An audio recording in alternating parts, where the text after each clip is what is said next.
Welcome to the Print Design Podcast, the show where we talk about all things print and packaging. We go behind the scenes with designers and talk about the print projects they designed that really rock their world. From file prep to holding the finished product in their hand and all the key decisions in between. So, let's talk ink on paper.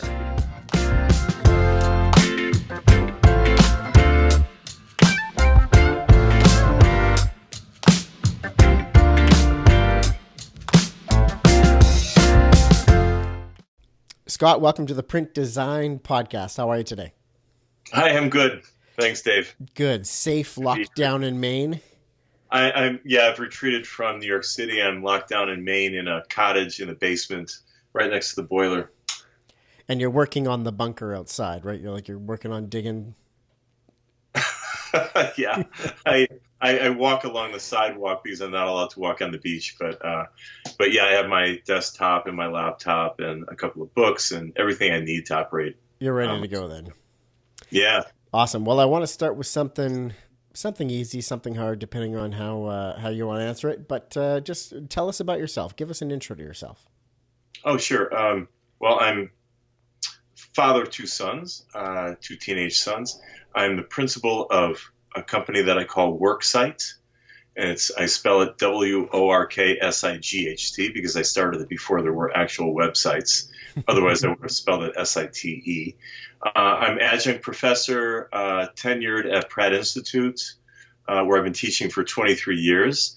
I'm operating my classes remotely now via Zoom.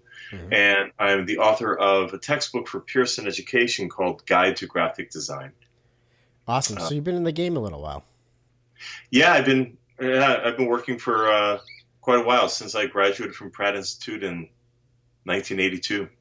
Awesome. That's great. So you're familiar. You've been dabbling in print, and then you needed to learn the sort of online web space when that all developed in your career, right? Yeah, I took 2 years off after working for about 5 years to go to Cranbrook Academy of Art. And when I was there, we got the first Macs in the studio to play with. Now, were those the tiny ones? They were the tiny ones, the boxes. Yeah, they looked like someone's head. Okay, how much time did you spend actually on Oregon Trail? Oh, God. None at all, really. Okay, I'm glad you at least know the reference. Yeah, no, I just we had this Apple representative, and he was teaching us a HyperCard, which I don't know if you remember HyperCard. No. It was the first kind of animation for the Mac, and it was just based on the idea that there were index cards, and when you put them all together, you created an animation, and we would experiment with things like that. Yeah, HyperCard. If anybody remembers that, but vintage software. They discontinued it. They discontinued it. Yeah. Well, but yeah, it was my first experience with digital. There was no ATM, Adobe Type Manager. Everything was bitmapping on the screen, but I basically used it to create print projects mostly. Got it. Except for HyperCard. So with this being the Print Design Podcast, I want to know what your earliest memory of print or packaging is, Scott. Maybe it's something from your childhood or your teens. Yeah, I mean, it does go back to my childhood, and it's pretty much why I'm a designer today. I would peruse the Mad magazine on the rack as a kid while my mom grocery shopped.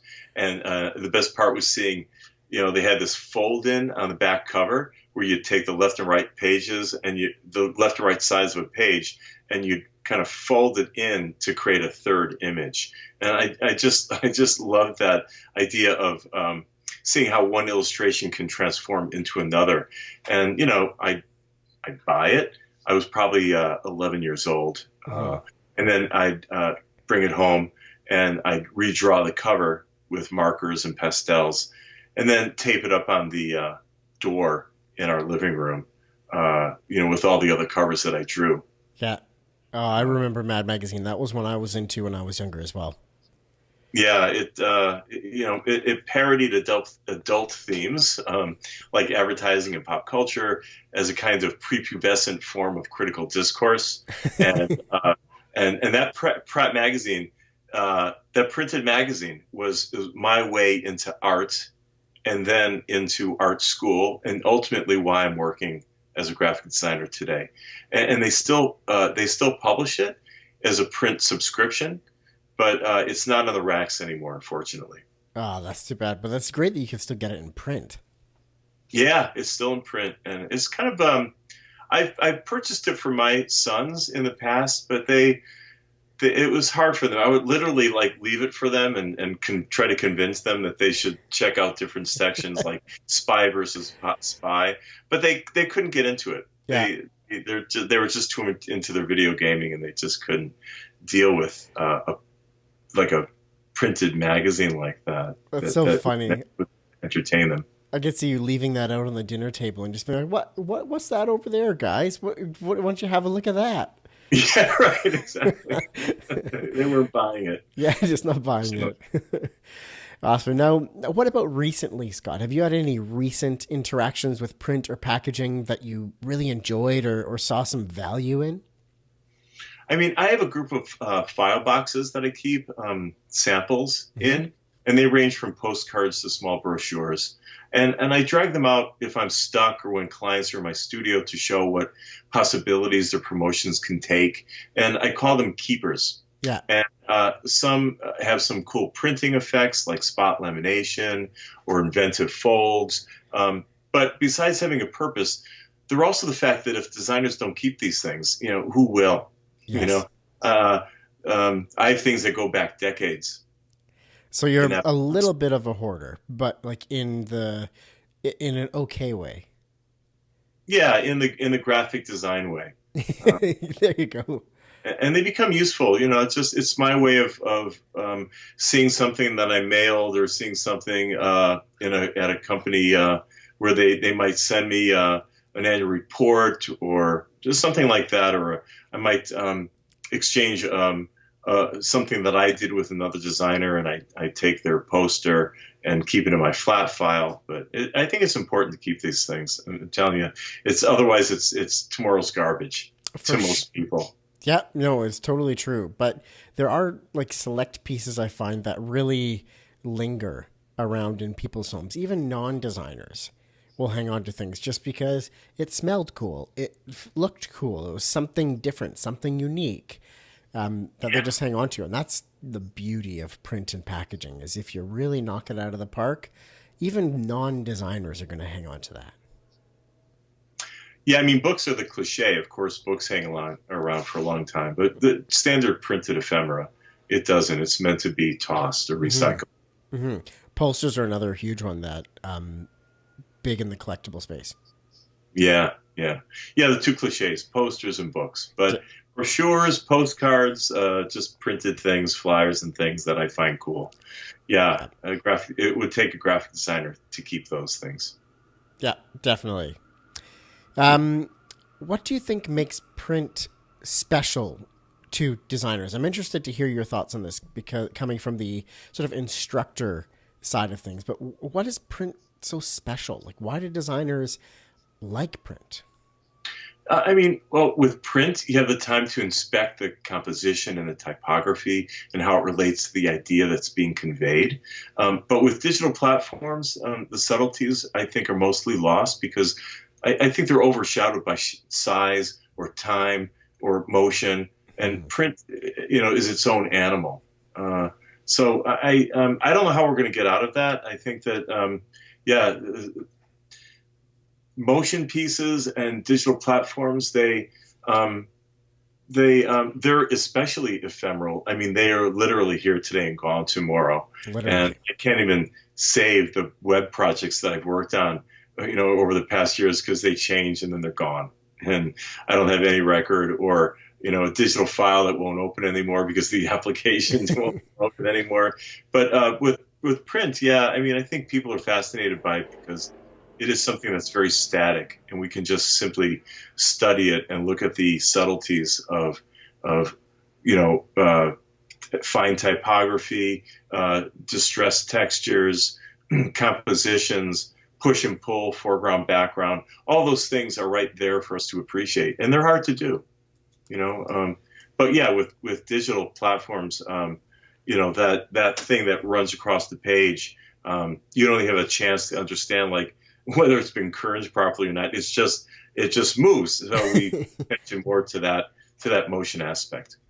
Yeah, definitely. So it's almost, if I'm hearing what you're saying right as well, it's almost that if you're creating something in print, it requires some extra care and attention because it isn't here and then, it's gone. Yeah, right. It's longer lasting. It's more susceptible to, being looked at and analyzed closer. Yeah, and it's always going to be around. It's just that print's always going to be around. It's just that I like to think of like Star Trek, where Picard sits down with a book and somebody walks into his space and says, "What's that?" He goes, "It's just an old book," something like that. Like, wow, it's so cool. This is what they call the book. Yeah, but I do love print, I have to say, and I have digital platform jobs, but print is always something that I look forward to doing. So on that topic then, when you are creating a print project, what's your process? Like, where do you get your inspiration from? What process do you go through? Is there something different that you do for a print project versus something that's in the digital space? I still begin with an idea. Mm-hmm. My professor used to say an idea is the hat rack that everything hangs from. So whether it's digital project, motion piece, or a print piece, it still has to have some premise, some overriding concept, some treatment, for why it looks the way it looks. Mm-hmm. So in that sense, it's all the same. It's still graphic design. Still design, just a different medium. Yeah. I mean, I think everybody kind of knows that. It's just that we have to remind ourselves that, right, it's based on developing an idea and then going from there. Mm-hmm. I really like that saying, that idea is the hat rack that everything hangs from. Yeah, an idea is the hat rack that everything hangs from. Yeah. I like that saying. That's a good one. Yeah. I mean, my professor also had a phrase that was, even a monkey can make something look good, but a monkey can never think of the idea. Nice. I want to take you down memory lane a little bit here, Scott.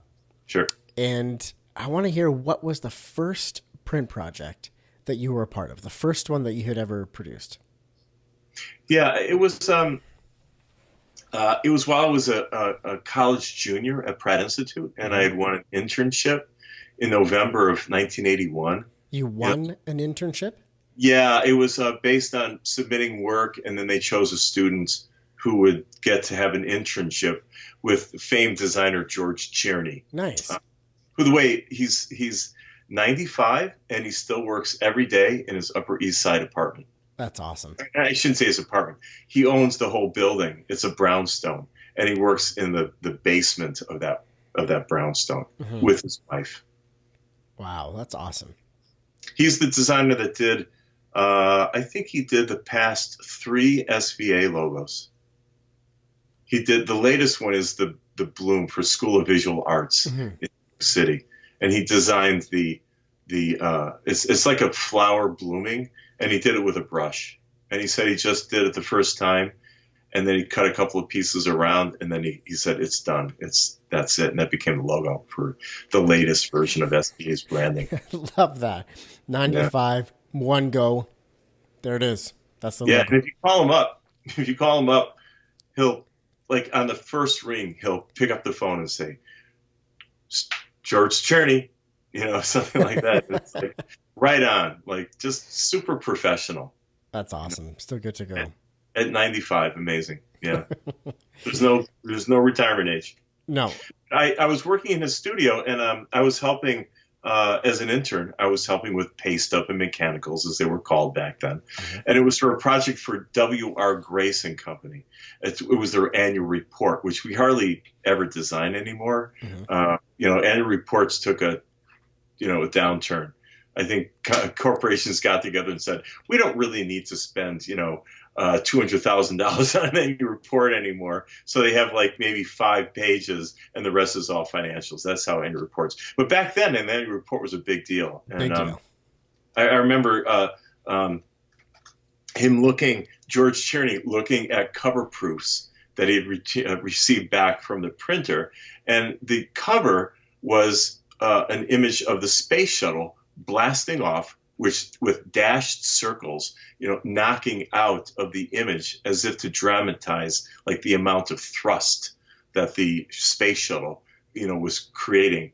And George was fuming mad because he said that the film stripper had taken it upon themselves to fill all of these dashed lines that were reversing out of these circles and made them complete circles. So they filled in the dashes of the circle and made them solid lines, thinking that George wouldn't have wanted it with dashes, that he would want complete circles. And I remember that was like the first like main print project that I got to experience, and it was a big frustration. Oh no! And you still ventured toward print. I think that was like the worst thing I ever saw in print, to be honest. That a film stripper, as they were called back then, would take a dashed circled line, a number of them, and fill them all in. I don't know why somebody would do that, but that's what would happen. You'd prepare the artwork, and then you'd give it to the printer as a layer on top of the mechanical, and say, okay, these lines are going to reverse out of the image. And somebody would then say, oh, these can't be dashed. I'm going to fill them all in. It wasn't taking forever for them to do that perfectly, but yeah, because George, it was all done by hand then. Oh yeah, he did it with a compass, inked compass. Wow. What were this called? A ruling pen. So you'd put a ruling pen in the compass, and then put the ink in the ruling pen, and then make these perfect lines. Crazy. Or repeatographs. But I haven't used my repeatographs in probably 20 years. Yeah, exactly. But I want to tell you, that cover. I was just thinking back now, that space shuttle cover, that was the first to launch. And it was back in like April of that year of 1981. That's when I worked at George's studio back in 1981. And it's now like 39 years ago, coming up to the 12th of April. Yeah. That's when that first space shuttle launched. No way. It was called the Columbia. Yeah. And if you search for it on YouTube, which I've done, there's it's like there's a YouTube video where they're slowly rolling the Columbia out of the hangar, and you can kind of see how proud everyone is as this thing is being brought up to the launch pad. And it proves. And then of course the big blast off, and the thing is like flying up through the air, and then it releases. It's attached to two giant rockets, mm-hmm. and of course the space shuttle would then just enter gravity and lose gravity and just float up there, and then it would return back and land on the ground. But it's the look on everyone's faces when that thing is just like flying up, which we don't really see anymore, mm-hmm. but back then the space shuttle was a big deal. But it proves, what we're capable of as a country, mm-hmm. Even when things seem impossible. And you could see that everyone was just kind of like, throwing their fists in the air, like, go, keep going, enter and get out of the atmosphere, into space. And we're dealing with that with COVID-19 right now. It seems like an impossible task, but I know we're going to get through it. Mm-hmm. We're in a plateau, and we're going to get through it. Yeah, definitely. Do you remember what project or what annual report that cover was? I'm just wondering if there's an image of it out there. Yeah, it's for W.R. Grace and Company. Okay. And it's the 1981. It was 1981 annual report for Grace and Company. W.R. Grace and Company. W.R. Grace and Company. Yeah, W.R. Grace and Company. It might not be findable. It's a lot of that stuff. When you look back at it, it's. I don't think they kept records of it. They weren't thinking it would be on the internet or anything. Before the internet. So I don't know, and I don't have a copy. I think the only way to find it would be for me to call up George. And I swear, if I called him right now, he'd pick up on the first ring and say, George Tscherny's office. and I'd say, George, do you have a copy of that? And he had massive archives of all of his work. He's just a fabulous professional. And I'm sure he would probably take a shot and send it to me. So maybe I will. Maybe I'll call him after this phone. There you go. Interview and see. You'll have to tell me if he picks up on the first ring. Okay. So, Scott, I want to know then, but I want to do a deep dive on one particular project. But before I get there, have you ever been a part of a project that just didn't turn out as you had hoped? It didn't go well. It went sideways. Anything about that you could share with us and the lessons learned in that scenario? I haven't had that much bad experience with a project that went sideways. I mean, I had a project where I worked for Mobil Oil Corporation, and like my second job for a year out of Pratt Institute when I graduated as an undergrad, and I was in charge of the going on press after working up mechanicals for their annual report, and going on press. And I remember asking my design director, what's the quantity on this? And he said, the quantity is 1 million copies. Yeah, it was like this huge Mobil Oil Corporation, 1 million copies. Yeah. And I had to go on press and proof the job up in Rochester, New York. And I was really nervous because, my second job, and I knew that if I screwed anything up, I'd be out of a job. And so they're running the job, and I had a loop there, and I had to make sure that every dot was in register, and that the color was up enough. And if I felt like an image just felt a little weak, I'd have to tell the printer, can you push it a little bit? Can you push the black, or just make it feel like it's got some oomph to it? And, a lot of times the reps would say, well, it's as far as it can go. I'm sorry, can't go any, we can't push it, or the ink will start offsetting onto the back sides of the sheets that it's printing. And then I'd have to push it and say, I really want you to try. This is what my creative director would tell me. And I'd say, until I see the ink offsetting on the back sides of these sheets, I'd like you to push the ink. And then they would push it, and the image would look better. And they'd look at the other side of the sheet and say, well, we're safe. It's not offsetting. And I think, well, yeah, thanks. Because if I didn't ask that, then you never would have done it. So it's kind of like that with printing. Printers are, they get it on press, and they run the job, and everything aligns, and the register is reading properly, and the numbers are all there, but it still is missing something. And you really need to push them to say, maybe it needs more black. You tell me, but it doesn't have that contrast and that impact that I'm looking for. And then they'll relent and say, all right, we're going to push it a little bit more, because, they're wasting paper as they do this. But in the end, when they can push it as far as they can. When you start to see ink picking up into the backsides of sheets, then okay, all right, we can stop. Let's go back and we'll settle for a compromise. But it's important to get printers to push beyond their comfort zone as well. Yeah, definitely. And in my experience with press checks is that there's some where it's more like you don't need to push. You just sort of say, I'd like to see this a little bit more, have more depth to it, or whatever it is, right? Right. And then the pressman will go, okay, I think I know what you're looking for, and he'll do his thing. But I 100% have been there where you literally need to push them and say, no, I'm not accepting this. I need you to try this. For 1 million copy run with my job on the line in Rochester, I had to do that a couple of times for a couple of different signatures, and they did. And I when I brought the press sheets back, before the binding, I brought the press sheets back and showed my creative director, and he took out his loop, and he was looking at the dots and making sure everything was registered, and he just gave me a nod of approval and said, all right, yeah, it looks good. Nice. I was like, thank God. Now, when was that? What year was that? I'm going to say it was 1984. Okay, so do you recall at all what it cost to print 1 million books back in 1984? Um, I don't. I wasn't in charge of the numbers, Got it. but No, just I'm pure sure it was curiosity. the money.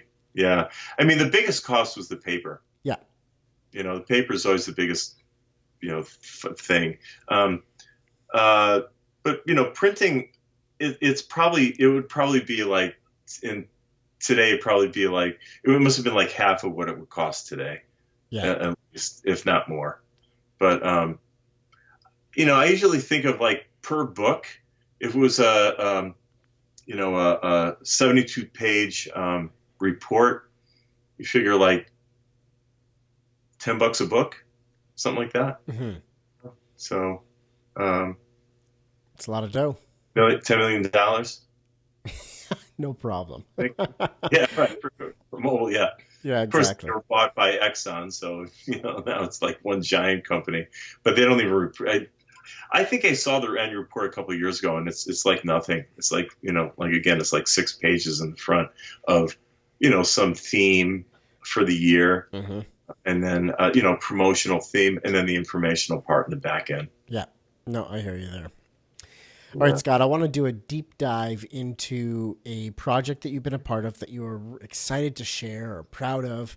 And I really want to get into this one. Could you walk us through the process from the idea of this project, how the paper and color decisions were made, quoting process, how did you decide on a vendor, what was the budget, like that kind of stuff?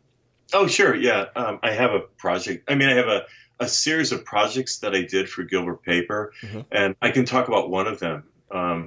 It was probably my most interesting of these paper promotions for this company in Menasha, Wisconsin. So it began with, the whole series began with Gilbert contacting me and asking for a brochure to document their 100-year-old paper mill. Yeah. And they wanted me to shoot on location and capture the machinery and the paper making process and the Gilbert workers doing their job in what I found to be, when I went out there to visit, like incredibly poetic poses. Mm-hmm. And we did that piece, and it was a giveaway for people that went through the mill, and it became a paper promotion that they'd sent out to printers and designers to show how well their uncoated paper printed. Yeah. And it was successful, and they said, why don't you come up with more ideas? And while I was there, I was introduced to this activity that takes place on frozen Lake Winnebago, and it's called sturgeon spearing. Sturgeon spearing. Sturgeon spearing. Okay. So sturgeon is usually, it comes in a smoked form. Mm-hmm. It's a giant fish, and people spear it in the winter. And so it was a weird thing. Like, we drove out onto the ice because it was frozen Lake Winnebago. And I suggested it as a second paper promotion because I figured, it's going to show off their tactile, textured, uncoated paper, with tactile, textured stories. Yeah. And I actually suggested that this turn into a whole piece about American subcultures because, I was discussing this with a photographer and a copywriter that I brought out for this piece for the paper mill. Yeah. And we all agreed that to find more tactile, textured stories would be a good idea. But the idea of American subcultures could be the underlying theme for something like, Gilbert Paper's promotions. Yeah. So we did one on Coney Island. We did one on Jackson Hole, Wyoming. But the sturgeon spearing piece, which we called Darkhouse Spearing, was the first in this series. And Gilbert agreed. They agreed to do it. And we even said, like, for some reason, printers seem to enjoy fishing for some other reason. Like, most of the printers I know all have boats, and I don't know what that is, but they all like that outdoor activity. And so I got my crew, photographer, copywriter, back together, and we did, from the factory shoot. By the way, the photographer is Lon Murdoch, and the copywriter is Augustine Hope. And we drove. We all landed in Menasha, Wisconsin again, and I rented a van, and we drove out onto the ice for like literally 5 days and met some of the folks who did this activity called sturgeon spearing. And I believe there were like between 2,000 and 3,000 people, in fact, on the ice doing this. And what they would do is they would drag their huts out onto the ice that they made in their backyards. They'd drag them out onto the ice with cars and tractors, and they'd sit inside these darkened places in front of a 3 by 6 foot hole every day for the 2-week season with a spear, waiting for a sturgeon to swim up to a decoy that they made and that they lowered into the hole 10 to 20 feet down to the lake's bottom. It was a very shallow lake. And they were, basically hoping that the monster of their dreams would swim up to it. And then if they did, while they were watching, because it was kind of illuminated, the sun would shine through the ice and then up through the hole, and they could almost see like this glow through this 3 by 6 foot hole in this darkened hut.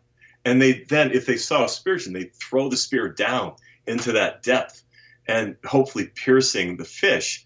And then the head of the spear would pop off, which was connected to a rope, and then they pull the fish back with the rope, And the sturgeon were like 10 feet long. Yeah, they're massive. They get these giant things in these little huts inside, because it's freezing cold outside, and then take them back and smoke them, or perform a ritual where they prepare the fish with the family and everything.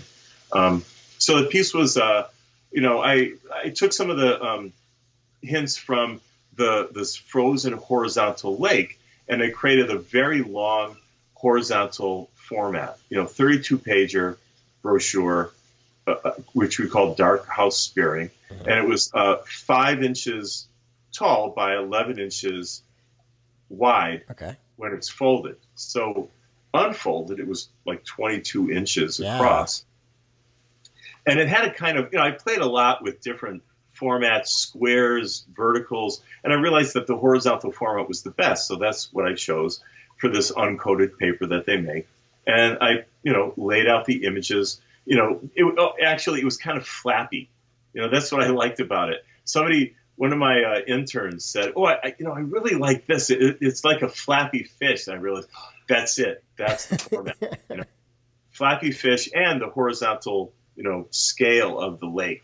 And I proceeded to lay out the images, beginning with, a white background, in the first pages.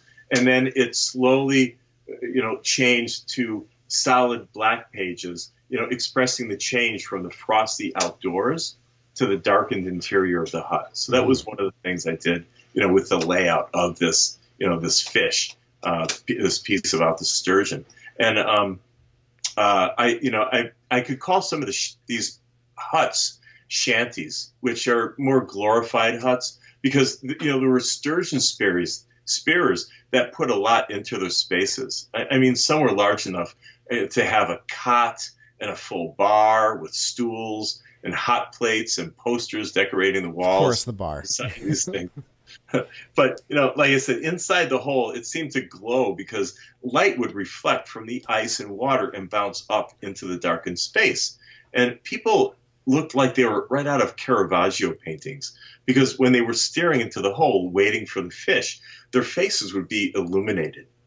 And, Caravaggio would use dark shadows and bright shafts of light in his work of saints and angels and that kind of thing. And in fact, we met a priest that likened the process of sturgeon spearing to meditation. And he would stare at the hole and meditate the entire time, during the day doing this. And we also met a woman who used her favorite childhood toy to attract sturgeon, and another person used a pumpkin head, all in the vein of the curiosity killed the cat. Yeah. The sturgeon would swim up to these decoys, and if they did, they'd throw the spear down and try to grab them.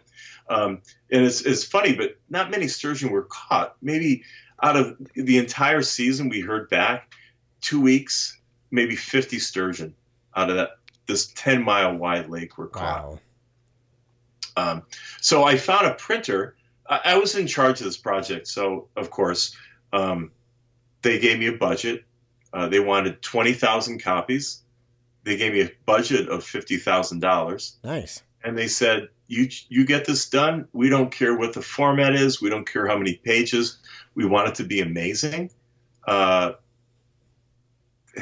basically had to approach a printer and get a price, but they said that the paper was included. So the paper was free because it's a paper company showing off their paper. Yeah. But for $50,000, it was very doable. I made money. I paid the photographer and the copywriter what they wanted.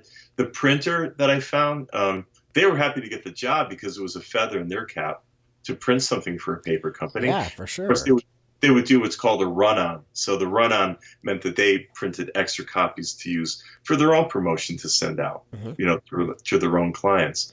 But I found a printer. I knew about this printing technology, and I hired a printer to do this. It's called waterless press. Yep. It was ironic because, we're dealing with fish and water in Lake Winnebago, but they had a waterless press, which uses, I think that it's like an ink-resistant silicon rubber plate, instead of traditional litho plates. And what it meant was that what's good about waterless presses are that they don't soak the paper.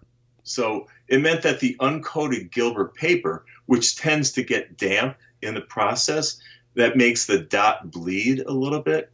It didn't happen on the waterless press because they're using, silicone to hold the dot, and then the ink just like it enters the dots of the silicone on this rotary, on the cylinder, but the rest of the ink, bleeds. It separates.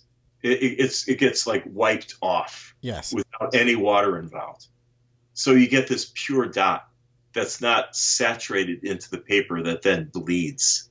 The dots tend to bleed. That's why on coated papers, the dot doesn't bleed because it sits right on the clay coating of a coated sheet of on paper. the surface. Whether it's satin or gloss or matte, a clay coating on a coated sheet of paper is different. The dot holds a tighter shape than it does on an uncoated paper because the paper is wet. It gets damp. Yeah, and back then, the water in that litho or offset process, the water-based, it was a lot harder to control. Whereas now there's significantly less water and it has a lot less of an impact on the actual stock and saturation and things, especially when you're using UV technology and all that. But back then, sure, it was a huge consideration. Oh yeah, I'm talking 15 years ago. This is when we did this this piece. And then another technology that we used with the sturgeon spearing piece was called stochastic screening. Yeah, and that was like groundbreaking back then. Oh, it was amazing. I mean, they could use that. We didn't use a 10 micron dot. I think we used a 20 micron dot, but it's so much smaller than traditional halftone. Stochastic screening is like where the halftone dot is actually replaced with a random like algorithm that you don't need angles or halftone dots for halftone dots.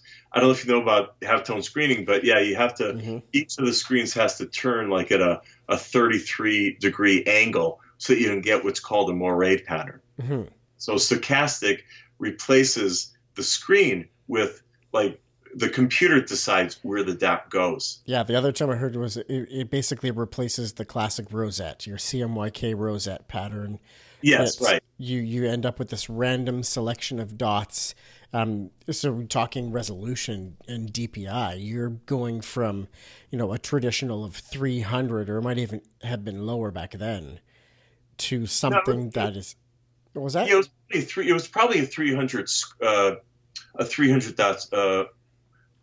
It could have been a 300. I don't know. I don't know if they went up to 300 line screens back then.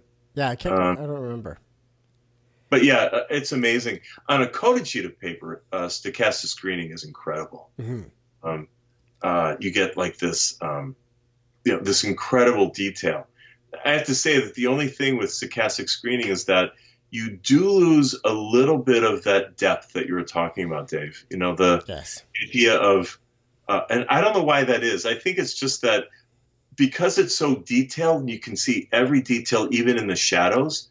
When you pull back from a meta point of view, you lose some of the the contrast and impact Yes. that you get when some of those dots in the shadows fill in, and you get like heavy density, like you get more detail, but you replace impact and density for detail. Definitely. And there was a shift that went, like, getting super techie into it here, but there was a period of time where stochastic like became the thing and everybody was after it. But then you realize that when you're trying to create solid looking colors, if you're trying to create a CMYK green, for example, out of your stochastic pattern, it's not clean. It's not a nice, clean, solid color. There's little bits of banding, like it just isn't as clean as a traditional CMYK like rosette pattern. So now the big move is hybrid, where you've got certain areas that are designated as this will be stochastic, and you have certain areas that are designated with these requirements. This is now your traditional 300 or 350 DPI rosette. Yes, right. Yeah. Yeah, pretty amazing. Yeah, hybrid is probably the way to go. Mm-hmm. And, until some other technology takes over or comes in. Exactly. And the other part of this really, this kind of amazing project that I got to do with Gilbert was that they wanted like a finishing technique at the end, like a foil stamping or an embossing to get some. They wanted something. Yeah, like bells and whistles included. So, just to make it more than just ink on paper, for sure. They wanted something extra, And the timing was kind of perfect because it was just around my birthday. And my mother had sent me a holiday card or birthday card with this kind of raised, transparent, rubbery lamination printed right over the flower vase on the cover of this card. And I didn't know what it was because it was too thick. It didn't seem like it was lamination. It was a little thicker than that. It was like UV or thermography. Yeah, it was thermography. I asked the printer about it, but it was clear. And I always see thermography where, you see it on, cheap business cards, where you can kind of feel the type. Yeah. But this was clear, and they said, yeah, it's thermography, but it doesn't have the ink added. I guess what they do is they print the ink, the resin, and then they sprinkle on the ink, and then they blow off all the ink that doesn't stick to the resin. Then they heat it up. Yeah. And it's like this crazy, technique. But I thought, they used to call it the poor man's engraving because, they invented it. Basically, printers invented it for all the GIs coming back after World War II. Oh, and all getting married. And they all wanted the engraved, invitations. Yes. They basically said, well, you don't have to make a plate. You can just, we can print it and raise it and it'll be a fake engraving. But that's why they called it a poor man's engraving. Yeah. I just love it. So I used that process on the front cover of the Gilbert piece. Awesome. With, basically what I did was I took a photo of cracked ice, while I was out there, because I had a photographer and, like I said, the copywriter, but I also brought my camera, an actual black and white camera with film, and I would record all these like bits and pieces, and I shot cracked ice, that I would crush with my boot, and I figured I could use it as a texture, and it came in handy because I used that texture. The title for this Darkhouse Spearing piece is, it says it. It's on my website actually. It's worksight.com/. I wrote it down here. I'll post some visuals on Instagram here about. Oh, this sure, too. yeah. It's like corporate in the Gilbert Paper. But the clear thermography, what I did was I sprinkled it all over the cover, and so as this added extra effect, and it gave the piece like a rubbery feel, as if it were the fish, but. And it not to the edges. I was told I can't put the graphics right to the edges because when the trimmers trim the book, it picks up some of that rubbery, thermography. So they said, try to steer clear of the edges, stay within maybe, an 1/8 inch of the edges on the front and back cover of this long piece. So I did, and it worked out really nicely. But there's something funny that happened. After a year's time, the thermography, because it didn't have ink added to it, sprinkled on it, the thermography, it got frosted. So there's like a frosted top layer on this printed clear thermography that looks like ice. Like it looks like it's frosting on the ice that it had shot. Unplanned. And I was told that the resin, what happens is the resin dries out, and without any ink on top, you get like this weird, like frosted effect, which I kind of liked. And when you rub the piece, after a year, when you rubbed it, you could like rub the frost off of it, just in bits and pieces of the cracked ice texture. And I actually like that even more. That's so cool. It's just, and then I designed a long envelope and included a graphic letter form, on the envelope that is also repeated on pages on the inside of some of the hardware that I saw, like on the chute, like hooks and grommets and things like that they would use in the process of catching these sturgeon, coupled with vernacular signage and around the lake and things. And I think that piece is probably my favorite in the series because, I found the answer as to why someone would want to sit and do this for 2 weeks, sometimes sleeping in their huts. And it wasn't about killing a fish. It was really about the process of making the tools and the decoys, because there aren't any commercial products for this weird, odd activity. And so it was a way for someone to express themselves through the design of the hut, making of the decoys, and just generally visiting other people in different huts. Like I said, 2,000 to 3,000 people on this lake. And it took about 2 months to produce. It took 5 days of going out there and shooting, and then coming back and prepping out the layouts, mocking up a color printout of the thing to send to Gilbert. And they were happy with it. And they, from start to finish, about 2 months. So with that being part of the series, like is there an ROI on this? Like, did their business increase? Did they get, like, what did Gilbert find happened business-wise after this piece was produced? Well, they told me that I remember the marketing director told me, well, Scott, you're only as good as your last job. but I got to do the piece on their 100-year-old paper mill. I titled it Honest Beauty Gilbert Paper. Yep. And because we shot in the mill without any cleanup, they said, why aren't we cleaning everything up? And I said, look, this is a gritty, textured place, and you make this beautiful tactile textured paper from this place. Yeah. It's a mill. It's a factory. So why not just be honest about it and show, the people in poetic poses and, the objects that are used to make the paper and, all that kind of stuff. And they went for it, and it was a hit. I mean, I went to Australia on a speaking tour about 18 years ago. And when I got there, they had samples of that piece. No way. Like on the tables in 7 cities that I went to. On the tables, and people knew me from that piece. It was really strange. So it was a hit. And then they said, yeah, we want another one. And then I did the sturgeon spearing piece.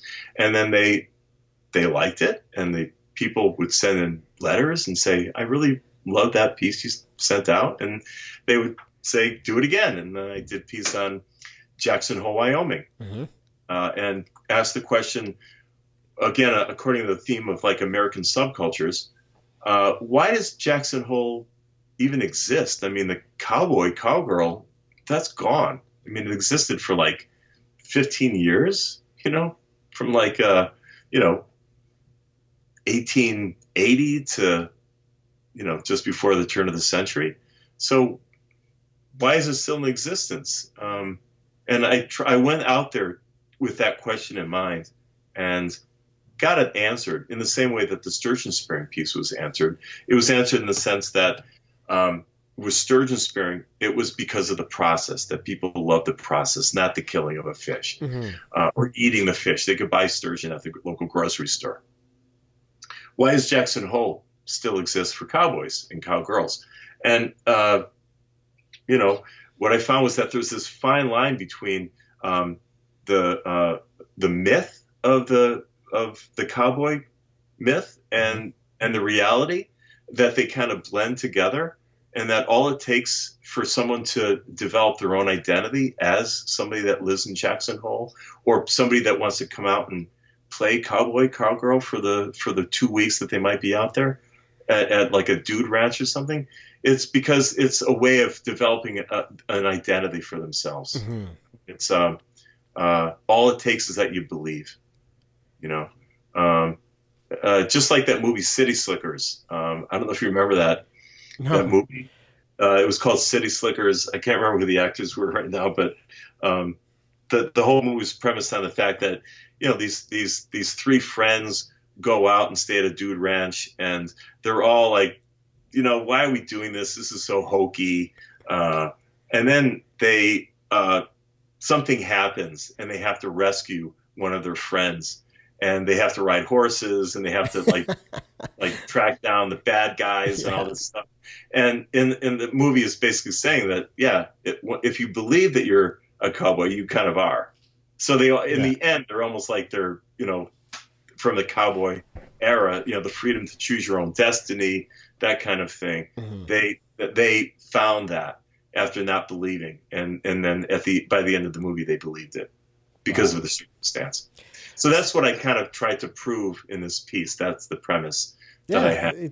It's basically taking a story and taking the core elements of that story and representing that with their product being the paper and the process and print, and really thinking through, how is a consumer or the person who receives this piece, how do I want them to feel about it? What do I want them to get from this piece? And everything from the photography to the copy to the paper to the way it's printed to the story that's told, like that all blends together to give a feeling. And that sounds like it just knocked it out of the park. 50 grand, 20,000 pieces, off to the races. Here we go.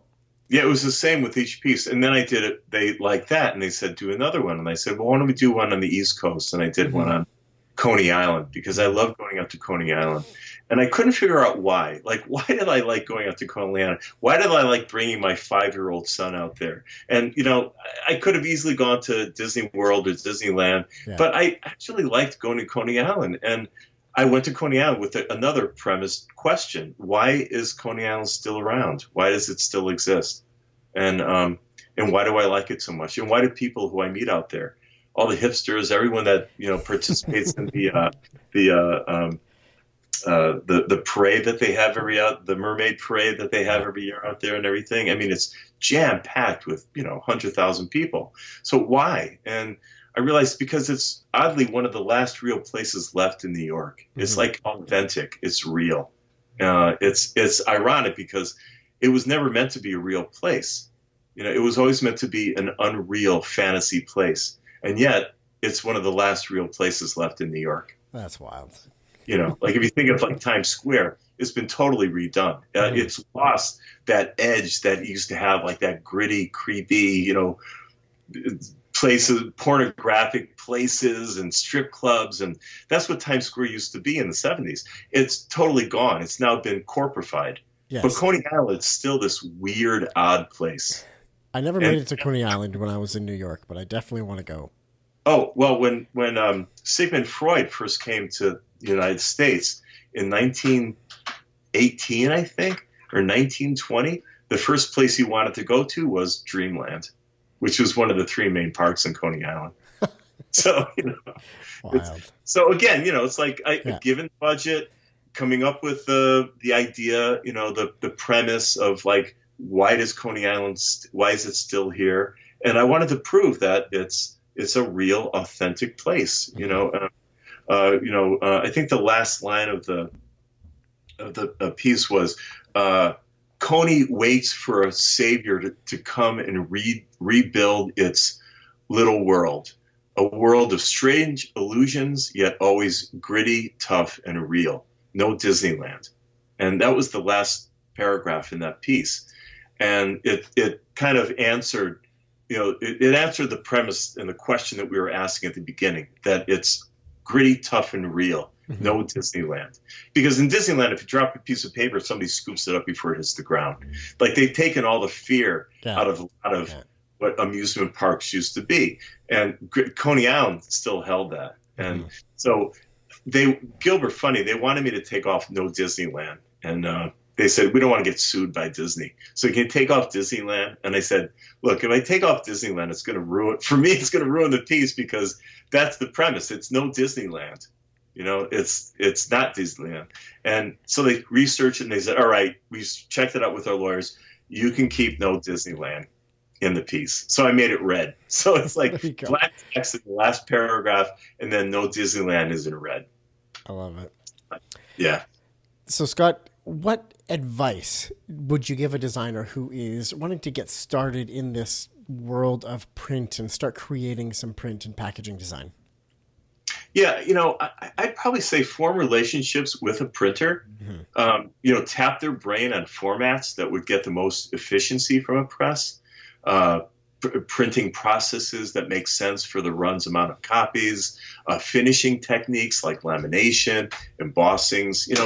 When I rely on my coders, I rely on my printers, I rely on my copywriters. Like those suppliers are really super important for a designer to run their own studio. Definitely. Or to act as a freelancer. I'm sure that, I'm sure Gilbert Paper, which is now part of Neenah Paper, has samples of binding and finishing techniques. So even paper companies, be in touch with the reps to give feedback on, the project you're working on. Gilbert Paper is a great one. They're owned by Neenah now. For coated papers, there's ones with that thin clay coating on top, of the uncoated fibers. A great one is Sappy Paper. They have a great set of paper promotions that their reps send out. Definitely and do. For binding techniques or finishing techniques, they'll send you those promotions in the forms of books that you can literally see.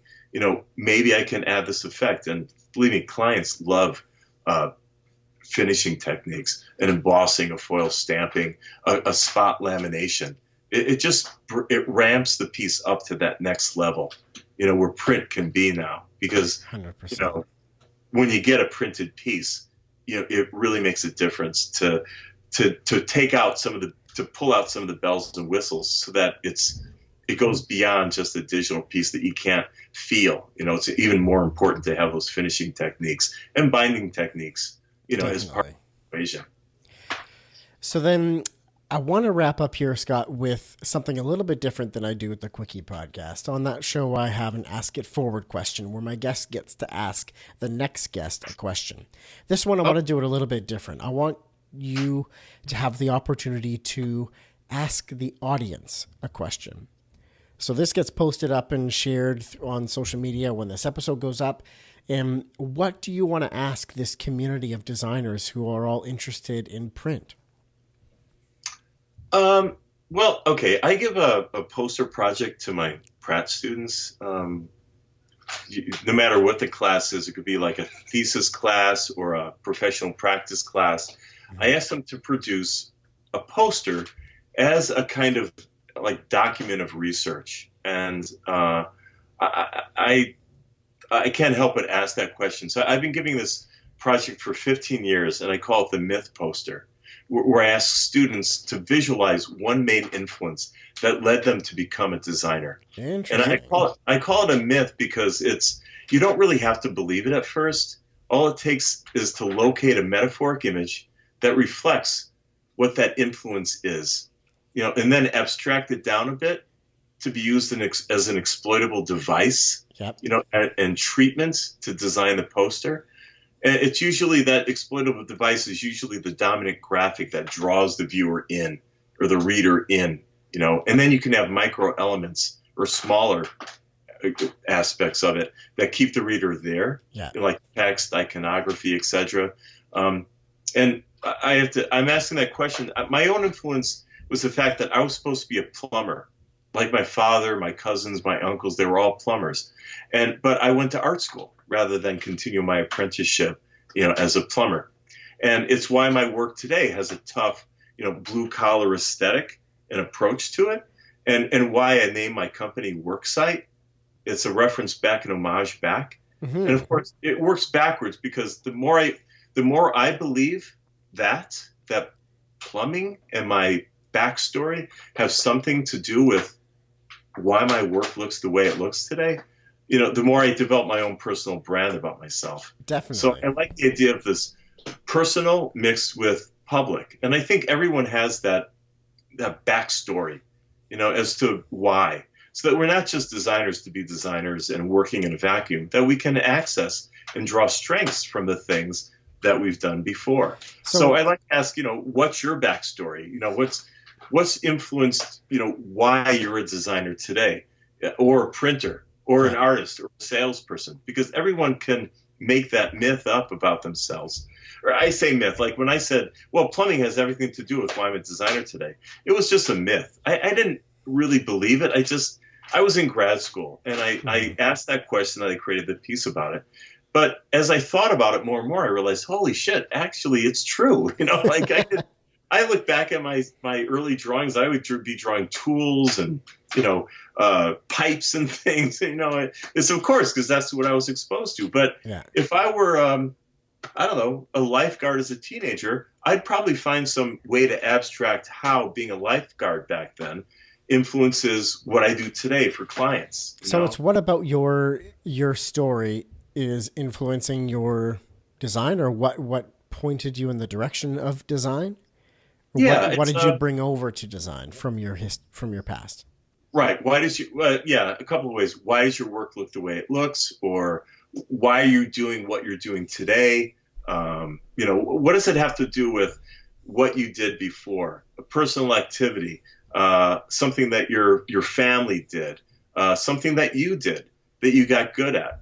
I could probably pick out a couple of other things that I did when I was young that I could say have strongly influenced my graphic design today. Mm-hmm. But I just chose plumbing because it was just there, and I realized, look at that.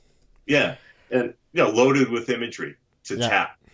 That's great. I'm going to use that, and we're going to ask the audience that question, Scott. Man, thank you so much for being on the show today and really dissecting that Gilbert Paper project, Dave, and giving us that sort of inside look on, such a huge piece that was a big deal for the print and paper industry back then.